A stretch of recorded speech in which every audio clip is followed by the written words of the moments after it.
Alright guys, I just want to come on here for a little bit. I'm going to give y'all two subject matters here. And I want y'all to leave me your opinions, comments down below. Opinions, and tell me if y'all think this guy is guilty of a crime underneath your constitutional republic. Okay? Now first of all, he's illegal, in our country illegal. He's my son-in-law's nephew, who is here illegally from El Salvador. He's only 19, fixing to be 20. He may have just barely turned 20. He's rolling down the road, got him a, like a Glock 40 with extended magazine in it, a handgun with a big extended magazine stuck down between the seats. So the police pulled him over, and they seen that gun, and they took him to jail for unlawful possession of a firearm. Unlawful possession of a firearm. So my daughter calls me and says, Dad, how can that be? Well, I don't really know the situation, but I do know under your constitutional carry, they don't teach you a certain law. Under the written law, you have to have that gun in a holster that is attachable to a belt. Okay, a shoulder holster attaches to your belt, a leg holster attaches to your belt.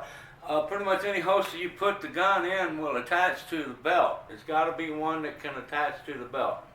That's written in the law. That's what they taught me in my class anyway. So, but I don't know. But now let me tell you about the other subject. That's the first subject matter. Under the Constitutional Republic, I don't believe he's actually guilty under the Second Amendment, but under written law, he's guilty. Now, under Texas, our Texas Supreme Court has deemed it legal for an 18-year-old to carry a handgun on the streets in the state of Texas, whether the government says they can own it or not. The Texas Supreme Court has deemed it legal. The only thing I can see is he was carrying it wrong, okay? Because there are stipulations on how you can carry that gun. So, unlawful possession of a firearm because of the way he had it. That's what I think. Plus, he's illegal. He's in our country illegally, and he's barely 20 years old. The second subject matter, especially for you auditors that know so much, News Now Ninja, his wife, all of you think we should have these open border policies to let them come and go like they are. Not to mention the soldiers that are coming across right now to attack us, because it's happening. You're Democrats, and Obama, and Biden, and Kamala Harris, and for some reason, these idiots that live in this country think it's okay. They have allowed a lot of sleeper cells to come here. Okay, y'all don't understand that, but they're here. They're here. At any rate, my son-in-law was born in the United States. Okay, let me tell you how this happened. When his mama was fixing to give birth to him, they illegally came into the United States.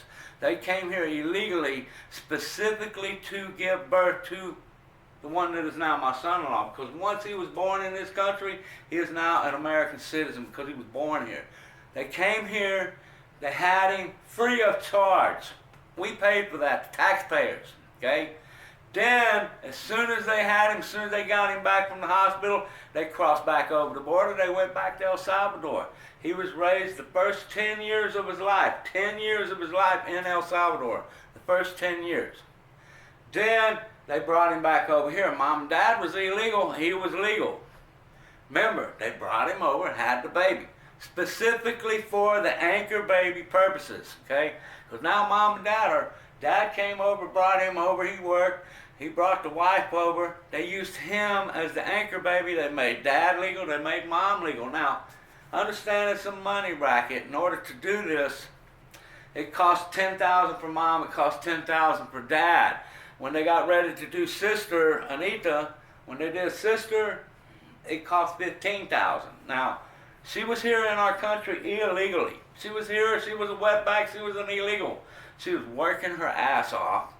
She was going to school and she was working a job. She was an outstanding citizen. As soon as she got legal, all that shit went out the window. She done got Americanized. That should have just left her illegal, and she probably would have made something out of herself.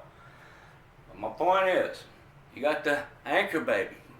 My son-in-law's parents came across the border specifically to have him. As soon as he was born, took him back to El Salvador, raised him for 10 years. Brought him back over here. He was going to our schools and whatnot. Made Mom and Dad legal, using him as the anchor baby. Sister was several years later. Now, when he was about 15 or so, they caught him smoking weed. So they sent him back to El Salvador for his punishment. That was his punishment, going back to El Salvador. Okay? Yeah, man. But at any rate, I just wanted to give y'all those two scenarios right there. Y'all leave me your thoughts down below, your thoughts and opinions down below in the comment section. First of all, is the illegal that's in our country illegally? He's still covered by our Constitution as a constitutional republic, but as a democracy and under law, he's guilty and should be going to jail for like 2 years for illegal possession of a firearm because of the way he was carrying it on the street. That's the first question. Probably, I think, like, here's the deal with Brian, you're going to say, the guy's not guilty of nothing because under the constitutional republic, he is allowed to keep that pistol. Even if you've been in and out of prison, you're the most dangerous convict to ever live on the face of the earth. Under the constitutional republic, you have a right to keep and bear arms, period. Now, in the state of Texas, under our state constitution, if you go to prison, you've been convicted for a felon, after 5 years, you get out and you get off of parole. After 5 years that you're off of paper, your gun rights are restored to you under the Texas Constitution. Question number one, is the illegal that's here illegally, that's only 19, 20 years old, that was carrying a deadly weapon in his seat illegally, is he actually illegal or is he covered actually not guilty under the Constitution? And then the second one is the anchor baby. What do you think about that? That is exactly how it happened with my son-in-law. They came, gave birth, went back, then came back years later. And then when I think he was like 24, 25 when they made the sister legal now. It cost with the sister about $15,000 for the lawyers. And she had to go back to El Salvador. And while she was in El Salvador, she had to get a physical. She was 16 at the time. And she was a sexy little thing. They gave her a man doctor. She didn't like that. She asked for a female doctor. They wouldn't give it to her. She had to let the man do his thing with her over there. Give her the full physical in order for her to come back to the United States legally and then turn into a freaking just an ordinary U.S. citizen. Should have just left her illegal and made her keep on working.